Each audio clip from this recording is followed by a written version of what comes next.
નમસ્કાર. આપણે બધા જાણીએ છીએ કે દુનિયામાં કોઈ પણ બે બાળકો એક સરખા નથી હોતા, ખરું ને?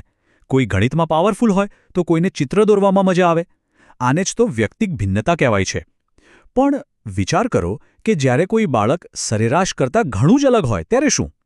આજે આપણે એવા જ વિશિષ્ટ બાળકોની દુનિયામાં થોડા ઊંડા ઉતરીશું. વિચારો, એક તરફ એવું બાળક છે જે નાની ઉંમરમાં મોટા કામ કરી બતાવે છે અને બીજી તરફ એક એવું બાળક છે જે શીખવા માટે સંઘર્ષ કરી રહ્યું છે. હવે આ બંનેમાં વળી શું સરખું હોઈ શકે? જવાબ કદાચ તમને આશ્ચર્ય પમાડશે, કેમ કે આ બંને બાળકો વિશિષ્ટ કે અપવાદ રૂપની કેટેગરીમાં આવે છે. ચાલો સમજીએ કે આનો અર્થ ખરેખર શું થાય છે. ચાલો એકદમ મૂળભૂત વાતથી શરૂઆત કરીએ. તમે કોઈ પણ ક્લાસરૂમમાં જુઓ તો તરત જ દેખાશે કે દરેક બાળકની શીખવાની સ્પીડ, એમને જેમાં રસ છે એ વિષયો અને એમની આવડત બધું જ અલગ અલગ હોય છે. અને આ જ તો આધુનિક શિક્ષણનો પાયો છે. પણ ક્યારેક આ તફાવત એટલો મોટો હોય છે કે ક્લાસરૂમમાં ભણાવવાની સામાન્ય રીતો પૂરતી નથી હોતી. બસ અહીંથી જ એવા બાળકોની વાત શરૂ થાય છે જેમને શીખવા માટે કંઈક ખાસ પ્રકારના સપોર્ટની જરૂર પડે છે. અને આ જ આપણા આજના વિશ્લેષણનો મુખ્ય વિષય છે. તો આ બાળકોને શું કહેવાય? વેલ, એજ્યુકેશનની દુનિયામાં એમના માટે એક ખાસ શબ્દ છે વિશિષ્ટ બાળકો. અને હા, એ વાત ખાસ યાદ રાખજો કે આ શબ્દ ફક્ત એવા બાળકો માટે નથી જેમને શીખવામાં મુશ્કેલી પડે છે. આમાં તો અસાધારણ પ્રતિભાશાળી બાળકો પણ આવી જાય છે. તો મુખ્ય વાત એ છે કે આ તફાવત એટલો મોટો હોય છે કે રોજિંદી શિક્ષણ પદ્ધતિઓ એમના માટે કામ નથી કરતી. એમને કંઈક વિશેષ જોઈએ છે. પછી ભલે એ વિશેષ મદદ હોય કે પછી કોઈ વિશેષ પડકાર. આ વાત સમજવી ખૂબ જ જરૂરી છે. વિશિષ્ટ હોવાનો અર્થ નબળા હોવું એવું બિલકુલ નથી.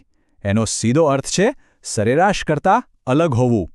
અને આ અલગતા કોઈ અદ્ભુત પ્રતિભાના રૂપમાં પણ હોઈ શકે છે અને કોઈ પડકારના રૂપમાં પણ.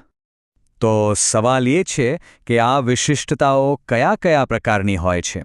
સામાન્ય રીતે એમને 4 મુખ્ય ભાગમાં વહેંચવામાં આવે છે: બૌદ્ધિક, શારીરિક, શૈક્ષણિક અને સામાજિક ભાવનાત્મક. ચાલો આ દરેકને જરા નજીકથી જોઈએ. સૌથી પહેલાં ચાલો બૌદ્ધિક કેટેગરી પર ફોકસ કરીએ. આ એક સ્પેક્ટ્રમ જેવું છે, જેના એક છેડે અત્યંત પ્રતિભાશાળી બાળકો છે અને બીજા છેડે એવા બાળકો છે જેમને બૌદ્ધિક રીતે પડકારોનો સામનો કરવો પડે છે. આ સ્પેક્ટ્રમના 2 છેડા પરની જરૂરિયાતો જુઓ. જમીન આસમાનનો ફરક છે. એક તરફ પ્રતિભાશાળી બાળકો છે જેમનો આઈક્યુ 130થી પણ વધુ હોય છે. તેઓ એટલી ઝડપથી શીખે છે કે ક્યારેક તો એમને એક જ વર્ષમાં 2 ધોરણનો અભ્યાસ કરાવવો પડે છે. અને બીજી તરફ એવા બાળકો છે જેમને કોઈ જટિલ કામ શીખવા માટે એ કામને નાના સહેલા સ્ટેપ્સમાં તોડીને સમજાવવું પડે છે. બંનેને પોતપોતાની રીતે ખાસ મદદની જરૂર છે. બૌદ્ધિક અક્ષમતામાં પણ અલગ લેવલ હોય છે અને એના આધારે નક્કી થાય છે કે બાળકને કેટલી મદદની જરૂર છે. જેમ કે કેટલાક બાળકોને જો યોગ્ય માર્ગદર્શન મળે તો તેઓ 3થી 6 ધોરણ સુધીનું ભણી શકે છે, જ્યારે બીજા કેટલાક બાળકોને રોજિંદા જીવનની કુશળતા, જેમ કે પોતાની જાતે તૈયાર થવું, એ શીખવી શકાય છે. આ લેવલને સમજવાથી જ તેમને સાચી મદદ આપી શકાય છે. ચાલો હવે એક એવા ટોપિક પર આવીએ જેના વિશે ઘણી બધી ગેરસમજો ફેલાયેલી છે, એટલે કે લર્નિંગ ડિસેબિલિટી. અને અહીં સૌથી મહત્વની વાત એ છે કે આને બુદ્ધિ સાથે કોઈ જ લેવા દેવા નથી. આ વાત મગજમાં બરાબર બેસાડી દેવા જેવી છે. આ બાળકો ખૂબ સ્માર્ટ હોય છે, પણ એમના મગજમાં માહિતીને પ્રોસેસ કરવાની એટલે કે સમજવાની રીત થોડી અલગ હોય છે. આના કારણે તેમને વાંચન, લેખન કે ગણિત જેવા કોઈ ચોક્કસ વિષયમાં તકલીફ પડે છે. ડિસ્લેક્સિયા, આ નામ તો લગભગ બધાએ સાંભળ્યું જ હશે, ખરું ને? પેલી ફિલ્મ યાદ છે, તારે ઝમીન પર? એમાં ઈશાન નામના પાત્રને આ જ તકલીફ હતી. એ બી અને ડી જેવા અક્ષરોમાં ગૂંચવાઈ જતો હતો. તો યાદ રાખજો, આ બુદ્ધિની કમી નથી, પણ માહિતીને પ્રોસેસ કરવાની એક અલગ રીત છે. આનું નામ યાદ રાખવું સહેલું છે. ગ્રાફ શબ્દનો સંબંધ લખવા, દોરવા સાથે છે. ડિસ્ગ્રાફિયા ધરાવતા બાળકો માટે લખવું એક મોટો સંઘર્ષ બની શકે છે, ભલેને એમના મગજમાં કેટલાય સારા વિચારો કેમ ન ચાલતા હોય. અને અહીં પણ નામ પરથી જ ખબર પડી જાય છે. કેલ્ક્યુલિયા આવ્યું, કેલ્ક્યુલેશન એટલે કે ગણતરી પરથી. આ બાળકો માટે ગણિતના કોન્સેપ્ટ સમજવા ખૂબ જ અઘરા હોઈ શકે છે, ભલે તેઓ બીજા વિષયોમાં ખૂબ હોશિયાર હોય. આ સિવાય પણ બીજી કેટલીક તકલીફો છે, જેમ કે ડિસ્પ્રેક્સિયા, જેમાં બાળકને શર્ટના બટન બંધ કરવા કે શૂઝની દોરી બાંધવા જેવી નાની નાની હલનચલનમાં પણ ખૂબ તકલીફ પડે છે, અને અફેઝિયા, જેમાં બોલવામાં કે બીજાની વાત સમજવામાં મુશ્કેલી આવે છે. આ બધી જ પરિસ્થિતિઓમાં ધીરજ અને સાચા માર્ગદર્શનની જરૂર પડે છે.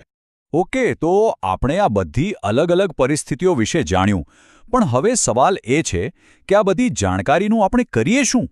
આ જ્ઞાનને પ્રેક્ટિકલી કેવી રીતે ઉપયોગમાં લેવામાં આવે છે? તો જવાબ છે સમાવેશી શિક્ષણ દ્વારા. આ આંકડો છે 21. આ ભારતમાં કાયદાકીય રીતે માન્યતા પ્રાપ્ત દિવ્યાંગતાઓની સંખ્યા છે.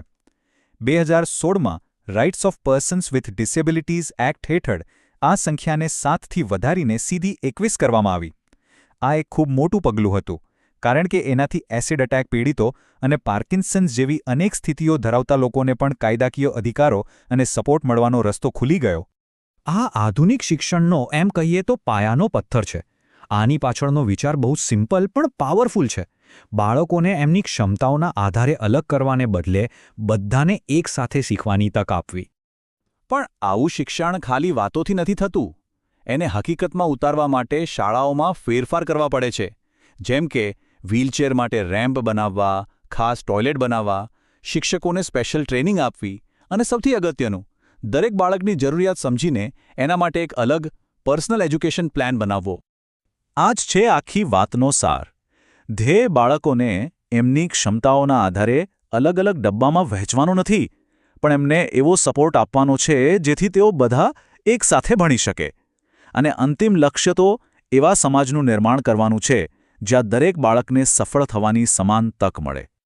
અને આ સવાલ સાથે જ આપણે આ ચર્ચા પૂરી કરીએ છીએ, કારણ કે વિશિષ્ટ બાળકોને સમજવાની જવાબદારી ખાલી સ્કૂલોની નથી, એ આપણા આખા સમાજની છે. આપણે સૌ સાથે મળીને એક એવું વાતાવરણ કેવી રીતે બનાવી શકીએ જ્યાં દરેક પ્રકારનું બાળક પોતાની પૂરી ક્ષમતાથી ખીલી શકે? આ ખરેખર વિચારવા જેવી વાત છે.